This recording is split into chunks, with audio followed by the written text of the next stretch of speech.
With the debt ceiling deadline growing perilously close, global markets are bracing for the unthinkable, the possibility for the first time in history the United States will go into default.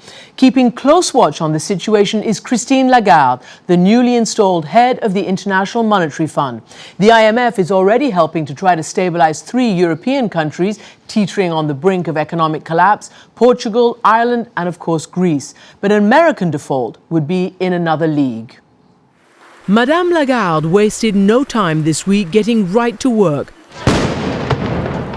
Top of her agenda, ensuring that Greece continues to implement painful structural reforms and that it does not default and send the rest of the world, including the US, into another economic tailspin. The IMF would also be on the front lines if the US is unable to reach a budget deal and defaults on its obligations. The organization was created after World War II by the United States and its European allies to oversee the global economy and be a lender of last resort to countries in trouble.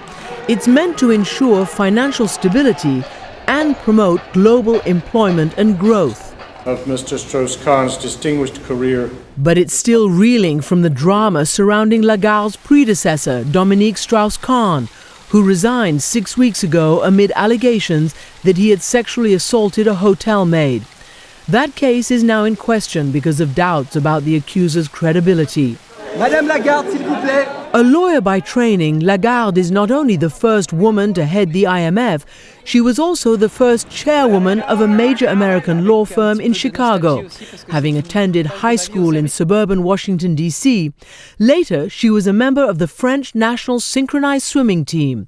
A longtime champion of diversity, she had this message when she took the helm at the IMF this week. For all the young girls that are in school at the moment, I'd like to say that they should each consider that everything is possible.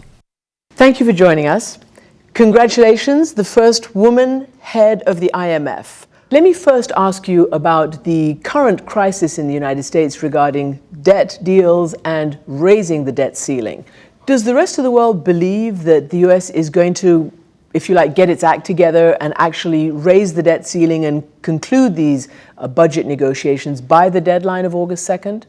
Well, certainly from my vantage point, there is expectation that that will be the case, because otherwise it would be a real shock and it would be bad news for the US economy. So I would hope that there is enough bipartisan intelligence and understanding of the challenge that is ahead of the United States, but also of the rest of the world. When you say shock, what do you mean? Describe it. What would happen if the US were to default, for instance?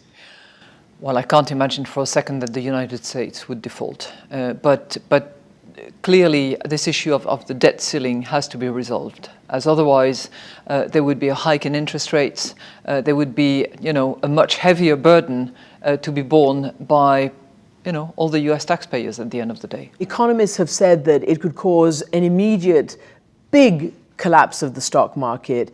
It could really exacerbate unemployment, not just here in the United States, but elsewhere as well. It would have real big and dark consequences. Do you agree? Well, if you draw out the entire scenario of a default, yes, of course you have all of that.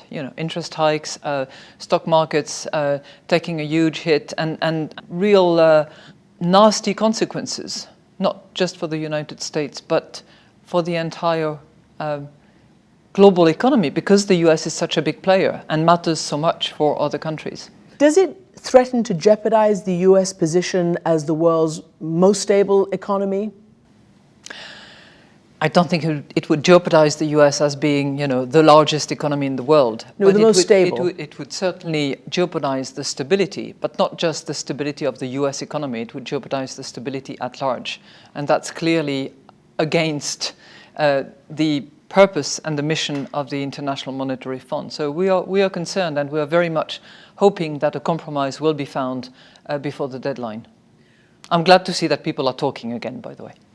You have become managing director of the IMF because your predecessor, Dominique Strauss-Kahn, is in a legal battle right now. He's been accused of, as we know, sexual assault. You have spoken about wounds here that need to be healed. What wounds and how do you need to heal them? No criticism of the job that he has done in this institution, because Dominique Strauss-Kahn has done an excellent job as managing director. But when an institution loses its managing director, under such circumstances, there is clearly wounds as a result. I mean, some people are very hurt, other people feel betrayed. It's a very strange chemistry of frustration, irritation, sometimes anger, sometimes very deep sadness as well. You had to go through, and it was widely reported, an ethics talk with the head of ethics here at IMF. It's a first for the managing director. What were you told that you had to do as head of this institution now? I'm having my training session next week, actually. So I will be able to tell you a bit more next week. But as you know, my contract states very clearly that I have to abide by the highest ethical principles. And I have to be on my best behavior all the time, and I'll try to do so. And what does that mean for an organization that employs so many women? You know, in the back of my mind, when it comes to ethics, and whatever I do, I always think to myself, would my mother approve of that? And if she did not, then there's something wrong. I think it's a basic, stupid principle maybe to have, but it's something quite handy and quite efficient if you think of it. When it comes to women in this organization, I've spoken to many of them already. I've spoken to representatives of the staff, and we clearly need to all work together, respect each other, and everybody needs respect, not just women, men as well. We are a community, and everybody is entitled to respect. You've also said that this case is a little bit of an Anita Hill moment for France. You've said that there is a pre-DSK, Dominique Strauss-Kahn, and a post-DSK. What does that mean? Irrespective of the ultimate outcome of the case, and irrespective of the facts, and whatever the damage, and there is damage obviously, I believe it has helped women to appreciate that they should speak up whenever something happens to them that is not respectful, that is not tolerable. That's what I meant. Do you think that that debate is open and will stay open? I don't know enough about the general atmosphere in the United States. I've just arrived a week ago, but I can tell you in France that is the case. Absolutely. Yeah. Madame Lagarde, thank you very much indeed for joining us. Thank you.